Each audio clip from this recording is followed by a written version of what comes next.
PCC news में आपका स्वागत है।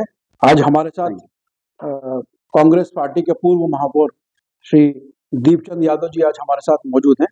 हम इनसे बात करेंगे कि आज जो धरना प्रदर्शन जो कांग्रेस पार्टी ने किया, जो 142 सांसदों को जो निलंबित किया गया है, उसके लिए जो धरना प्रदर्शन किया, इसको लेकर सर आप क्या कहेंगे? ये जो इस तरह से जो हो रहा है देश में, कि क्या है, ये क्या चीज है, मतलब इसको किस तरह से आप देखते हैं?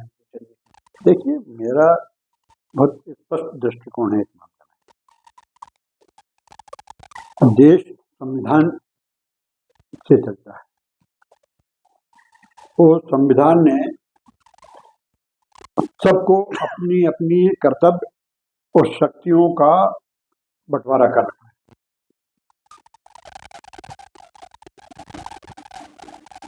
तो अभी जो 142 सांसदों को सिर्फ इस बात पे निकाला है कि उन्होंने ये प्रश्न किया था कि जो अभी संसद के अंदर हमला हुआ या संसद में जो लोग घुसे, जो नई संसद, जी जी, तो उस पर देश के गृह मंत्री, जिनका नैतिक और कॉन्स्टिट्यूशनल दायित्व है कि वो उसका जवाब दें पार्लियामेंट में आके, जी, वो प्रश्न किया था कि हम गृह मंत्री आकर के जी जवाब दें हमारे प्रश्न का। और सिर्फ ये बात पूछने पर पहले कुछ को निकाल दिया, राज्यसभा से अलग निकाल दिया, लोकसभा से अलग निकाल दिया। ये जो किया है, ये हमारे देश के तानाशाही प्रवृत्तियों को बढ़ावा देता है। जी, ये देश के लिए, प्रजातंत्र के लिए बहुत खतरनाक है। तो सर उनका कहना है विपक्ष भी मिमिक्री कर रहा है, जैसे जो जगदीश धनखड़ हैं उनकी मिमिक्री करी, इस तरह से। दोनों चीज अलग अलग है। जी, राज्यसभा का जो सभापति होगा, देश का उपराष्ट्रपति होगा, वो राज्यसभा का सभापति होगा। राज्यसभा में मिमिक्री की तो लोकसभा वालों को क्यों निकाल दिया? चलिए, राज्यसभा वाले के अगर वो कहते हैं मिमिक्री करिए तो इसलिए निकाल दिया, तो राज्यसभा का तक सीमित रखते। वो लोकसभा के 97 जो पार्लियामेंट के मेंबर हैं लोकसभा के, उनको क्यों निकाल दिया? उनने तो नहीं दी। फिर अब क्यों कहा, ये तो प्रधानमंत्री जी ही समझ सकते हैं। प्रधानमंत्री का मैंने वक्तव्य पढ़ा, मैं तो 20 साल से ये भुगत रहा हूं और 20 साल से बर्दाश्त कर रहा हूं। तो मेरा एक छोटा सा प्रश्न है कि उनको देश का प्रधानमंत्री बने हुए 9 साल 11 महीने कुछ दिन हुए जी, या 9 साल 8-9 महीने हुए होंगे जी, वो 20 साल की बात कर रहे हैं। एक तो ये बात क्यों कह रहे हैं, ये तो प्रधानमंत्री ये बता सकते हैं।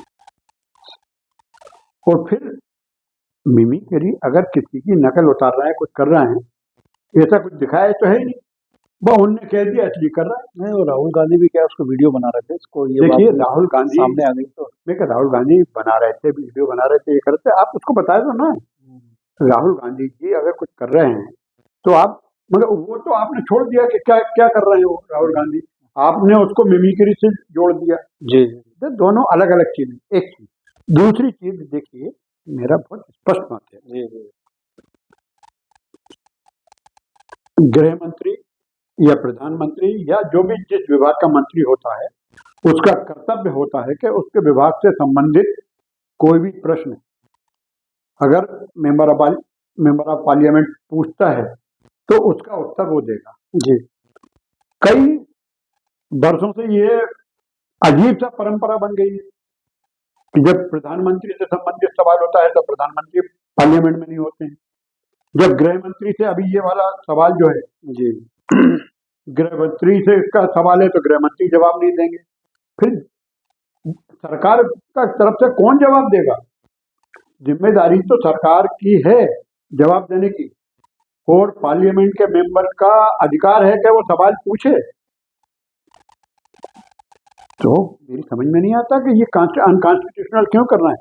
ये प्रवृत्ति तो हमको जवाब देना है, देंगे नहीं देना नहीं देंगे, ये तानाशाही की तरफ देश को ले जाना, ये अच्छा नहीं, जी देश के प्रजातंत्र के लिए मैं उचित नहीं समझता। जी, इसीलिए कांग्रेस आज सब जिलों में पूरे मध्य प्रदेश में धरने दिए जी पार्टी ने। कांग्रेस और लाइक माइंडेड जितनी भी पॉलिटिकल पार्टी हैं, सब लोगों ने मिलकर के एक साथ होकर के धरना प्रदर्शन किया। जी जी।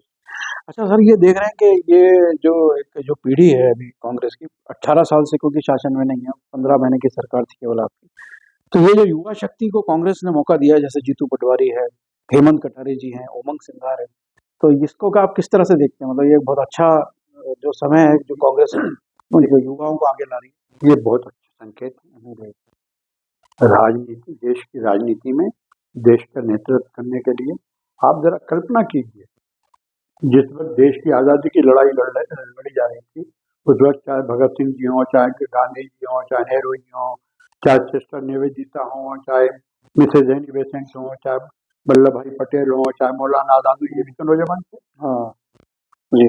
तो ये जनरेशन गैप, उम्र का अंतर तो हमेशा रहेगा, और जब भी एक नए नौजवान आते हैं, स्वामी विवेकानंद नौजवान थे जी उन्होंने तो देश विदेश में हिंदुस्तान का नाम रोशन किया जी। तो ये इसको इस तरह से करना चाहिए कि नौजवानों में ऊर्जा होती है, शक्ति होती है, लेकिन उनको नौजवानों से मैं आपके माध्यम से, आपके चैनल के माध्यम से एक ही बात निवेदन करूंगा कि उनको अनुभवी लोगों का अनुभव, खुद की शक्ति, आने वाली पीढ़ियों को आगे ले जाने के लिए, देश को अपने दायित्व जो है उसको निर्वाह करने के लिए सबसे सलाह मशवरा करके आगे बढ़ना चाहिए। जी जी। अच्छा, ये सर 144 सीटें जैसे बीजेपी ने बम्पर सीटें जीती है चुनाव में, और कांग्रेस क्या कारण है बहुत ज्यादा पिछड़ गई और एकदम से, मतलब काफी जो कद्दावर लोग थे कांग्रेस के सब लोग हार गए, तो ये कैसे, मतलब इतना सब कुछ करने के बाद, मतलब इतना प्रचार किया और ऐसा लग रहा था कि सरकार बनने वाली है, ये एकदम अचानक से, मतलब ये कैसा एक तो हमारे नेता जो ईवीएम की बात कर रहे हैं जी, वो ईवीएम एक कारण हो सकता है, लेकिन इस पे कांग्रेस के नेताओं को मंथन करना चाहिए, हमारी कहाँ कमजोरी रही, क्योंकि हम जीते भी तो हैं कई जगहों पर। जी जी। अगर हम सिर्फ ये कहें कि ईवीएम से ही हार गए तो जीते भी तो हैं लोग। हाँ तो हमको इस पे मंथन करना चाहिए, इसकी स्टडी करना चाहिए कि हम क्यों, तो अगर हमारी कहीं गलतियां कमजोरियां रही हैं, उन कमजोरियों को दूर करके आगे बढ़ना चाहिए, और ऐसा ये पहली बार नहीं हुआ। तो इसका कारण ये देखते हैं आपके 15 महीने में जो शासन करा था जो कांग्रेस ने, तो उससे जनता नाराज थी, ये नहीं, ये चीज भी सामने आई है। ये बिल्कुल ये गलत है कि 15 महीने के शासन से नाराज थी, या इनके 18 साल या कितने महीने के शासन से खुश थी, ये बिल्कुल नहीं है।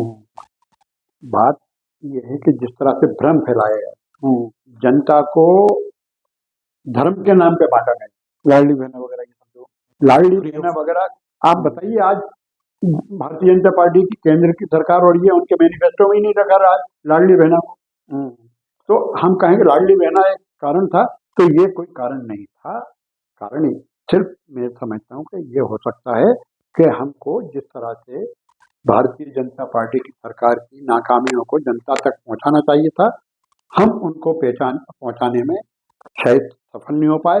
दूसरा, भारतीय जनता पार्टी का जो प्रचार प्रसार रहा, उनकी आर्थिक जो भी कारण रहे उसकी भी वजह रही।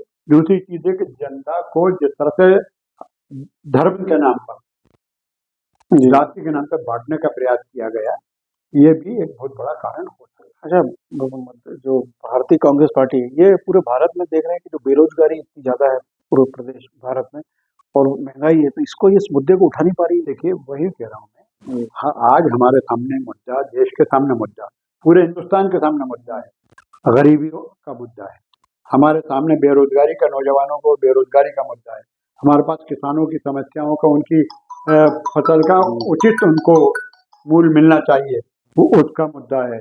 आज हमारे पास शिक्षा का मुद्दा है, आज हमारे पास स्वास्थ्य का मुद्दा है, हमारे पास महंगाई का मुद्दा है, पेट्रोल डीजल का रोज भाव बढ़ रहा है, उसका मुद्दा है। और तो और मैं आपसे ये कहना चाहता हूँ, पूछना चाहता हूँ आपके माध्यम से कि जिस तरह से टैक्सेशन हो रहा है, जीएसटी 18%, आप जरा कोई बिल लेने के लिए जाएंगे, पेट्रोल जाएंगे, डीजल लेने जाएंगे, आपको जीएसटी, आप दाल लेंगे, चना चावल लेंगे, गेहूं लेंगे, आपको जीएसटी, हर चीज पे तो आपको जीएसटी लग रही है। वो जीएसटी के माध्यम से जो पैसा इकट्ठा किया जाता है उसका क्या उपयोग होता है, ये तो यही बता सकते हैं। नहीं तो इसमें क्या है, राजस्थान में भी तो कांग्रेस चली गई ना, और मैं- छत्तीसगढ़ में भी चेंज मैं हुई। इसलिए तो किसी स्टेट बेरोजगारी पे देखिए, मैं इसीलिए किसी स्टेट का या किसी की बात नहीं, मैं तो ये बात सीधी सीधी बात कर रहा हूँ। महंगाई राजस्थान में भी है, महंगाई मध्य प्रदेश में भी है, महंगाई आपका छत्तीसगढ़ में, महंगाई कर्नाटका में भी है, महंगाई तेलंगाना में, महंगाई थ्रू आउट कंट्री है। उत्तराखंड में हो, उत्तरांचल में, हरियाणा में, दिल्ली में, सब जगह महंगाई है, और महंगाई से कोई भी अछूता नहीं है। अब उस महंगाई के मुद्दे को एक ताकतवर तरीके से जनता को गले उतारने की तरीके से, लेकिन आज हमारी जनता को भ्रमित करने के लिए जो धर्म का आडंबर, और वो धर्म, मैं ये कहता हूँ कि ये जितने भी भारतीय जनता पार्टी या आरएसएस या बजरंग दल, विश्व हिंदू परिषद के जितने ये लोग हैं धर्म की बात करते हैं, इनको अभी अपने धर्म के बारे में कितना ज्ञान होगा ये तो यही बता सकते हैं। अरे ये भी कहा जाता है कि जो कद्दावर नेता है कांग्रेस के, वो टिकट वितरण में थोड़ा सा गलती हो गई, इस कारण से हार गए। आपने देखिए, ये तो शोध का विषय है, जांच का विषय है, गलती हुई नहीं हुई ये तो ऐसा लोग जाने, जिसके बारे में तो मैं कुछ कह नहीं सकता हूँ। बहरहाल इस तथ्य को स्वीकार करने में कोई हर्ज नहीं होना चाहिए कि हम मध्य प्रदेश में कांग्रेस हारी है। सबको संभावनाएं, पूरे मीडिया को, सब लोगों को ये संभावनाएं थी कि कांग्रेस फिर से सरकार बनाएगी यहाँ पर, वो नहीं बना पाई, बीजेपी ने सरकार बनाई, कांग्रेस हारी है। इस तथ्य को कोई नकार नहीं सकता, क्यों हारी इसके कारण अलग अलग हो सकते हैं। जी, तो अभी जो लोकसभा चुनाव आने वाले हैं तो उसकी आप लोग की तैयारी है, इस तरह से लोकसभा चुनाव के लिए हम 29 सीटों पे आपकी तैयारी? लोकसभा चुनाव में मुझे तो ऐसा लगता है कि अगर हम अलर्ट हो के कांग्रेस के लोग चुनाव लड़ेंगे, सब एक साथ होकर के लड़ेंगे, और जो अगर गलतियां हुई हैं पिछले पार्लियामेंट असेंबली के चुनाव में, उन गलतियों को सबक लेकर के काम करेंगे तो पार्लियामेंट में कांग्रेस की अच्छी मेजॉरिटी आ सकती है। लेकिन आज जो धरना हुआ रोशनपुरा पे, उसमें कद्दावर जो नेता थे आपके, वो सब नदारद थे, और जो 2 विधायक भोपाल के थे वो भी नहीं थे। तो देखिए, विधानसभा चल रही है जी, तो दोनों विधानसभा में अपने दायित्वों का निर्वाह करेंगे कि यहाँ आएंगे? नहीं, आज तो विधानसभा नहीं थी, कल हो गई थी। नहीं थी तो वो अपने काम से गए। हाँ, हो सकता है। विधानसभा चल रही है, अभी चलने तो देखिए, ये इसको हम इस तरह से नहीं देखना चाहिए कि ये नहीं थे वो नहीं था। आप तो ये देखिए, जिस इशू पर आज धरना दिया गया पूरे हिंदुस्तान में दिया गया, और सब पॉलिटिकल पार्टीज ने मिलकर दिया जी, जितनी भी लाइक माइंडेड पॉलिटिकल पार्टी है सबने मिलकर दिया। चलिए सर, अच्छा है आप हमारे साथ दीपचंद यादव जी थे कांग्रेस से, इनका हम बहुत बहुत स्वागत करते हैं बीसीसी न्यूज़। धन्यवाद। चलिए।